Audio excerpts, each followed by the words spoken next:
lovers. Yesterday, a fellow chef from Austin, Texas contacted me to help him reimagine beef stew for his fine dining restaurant. Join me in the kitchen and I'm going to show you what I decided to do. For this reimagination exercise, I've decided to use 2-inch cuts of boneless beef short ribs. I find that this cut of beef has the right mix of fat, flavor, and texture for our braising purposes. To get our short ribs ready for the saute pan, first we'll coat them liberally with 2 tablespoons of kosher salt and allow them to come to room temperature for about an hour. This little process relaxes the long muscle fibers in the short rib and allows them to keep their shape through the long, slow cooking stage. Notice we're not adding any fresh ground black pepper to the short ribs yet. I'll tell you the reason for that omission later on. The quickest way to dice onions is to hold them from the top like a tiger claw and make 1/4-inch cross cuts perpendicular to the root end, which we've kept attached. This helps the onion keep its shape throughout the process and makes it simpler when we slice the onion into 1/4-inch pieces to use in our braising liquid. To boost the flavor of the tomato demi-glace for our stew, we're going to quarter a pound of cremini mushrooms, julienne a cup of baby carrots, and thinly slice a large shallot into rings, and later combine them with our braising liquid to create the finished sauce for our stew.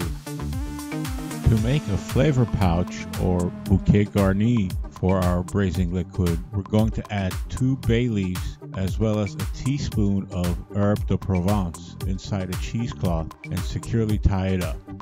The last thing we're going to do to prepare the short ribs for the saute pan is to lightly coat them with 2 tablespoons of bread flour.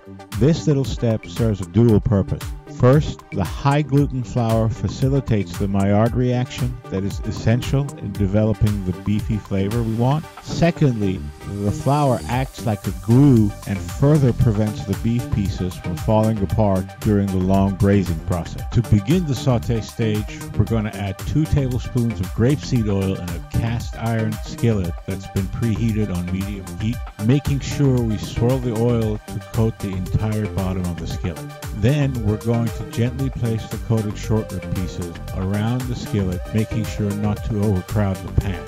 We're going to saute the short ribs for 4 minutes aside on every side to make sure the flour coating has a chance to develop a really nice golden color all around.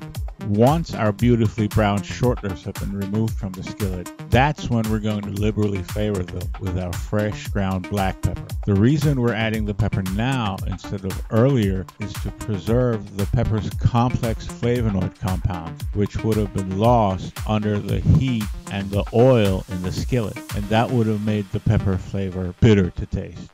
To make the braising liquid, we're going to melt 2 tablespoons of sweet cream on salted butter in our skillet and saute our diced onions for 8 minutes while stirring until they're golden brown. Next, we'll deglaze the skillet with a 1/4 cup of Madeira wine and 1 tablespoon of reduced balsamic vinegar, making sure we scrape up all the brown bits of fond from the bottom of the skillet. We're also going to sprinkle 2 tablespoons of bread flour into the skillet to add some body to the braising liquid.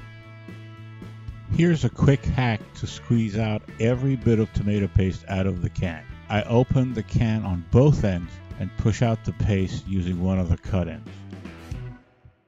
And there it is. This is how we squeeze out the tomato paste into the skillet, and then we're going to saute it for 5 minutes while stirring to add some depth of flavor and a richer color. Once we've achieved a deep brown color in our tomato paste, we're going to add 2 cups of veal stock to the skillet. Once the sauce comes to a simmer, we're going to gently place the brown short ribs back into the skillet, as well as 5 whole garlic cloves and our flavor pouch, and stir to make sure that they're nicely coated in the sauce. Next, we're going to transfer the entire contents of our skillet into an oven-proof pan and place it into a 325-degree oven on its middle rack for 2 hours.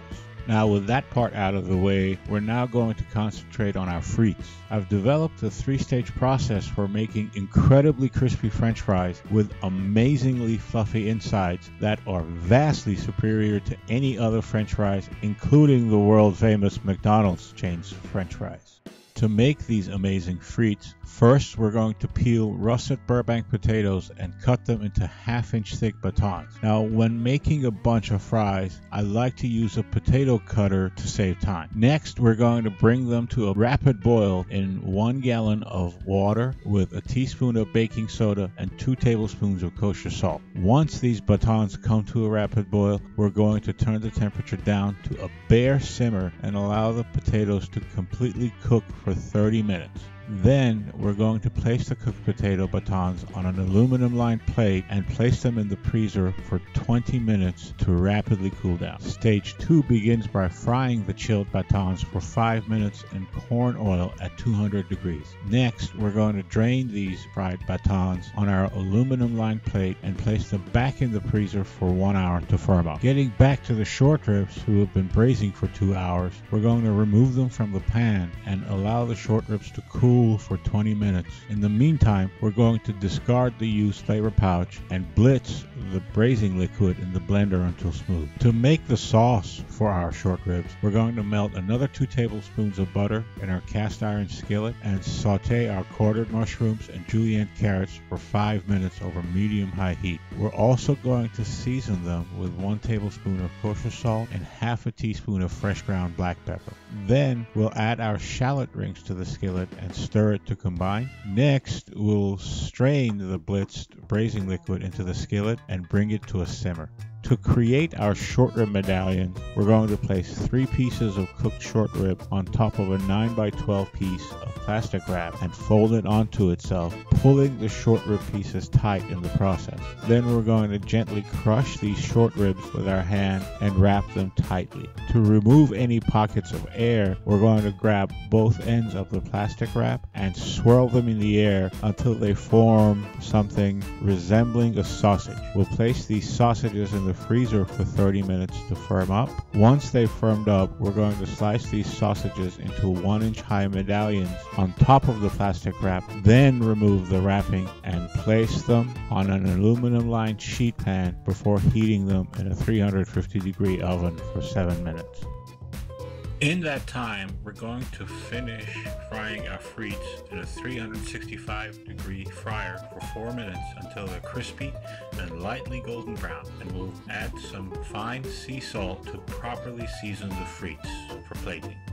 To plate our dish, we're going to paint an arrow of sauce on a warm dinner plate and place 3 short rib medallions on top of the sauce. Next, we're going to top the medallions with our mushroom quarters and garnish with some curly parsley to emphasize the classic comfort food element. We're going to finish the presentation with a tower of our crispy frites.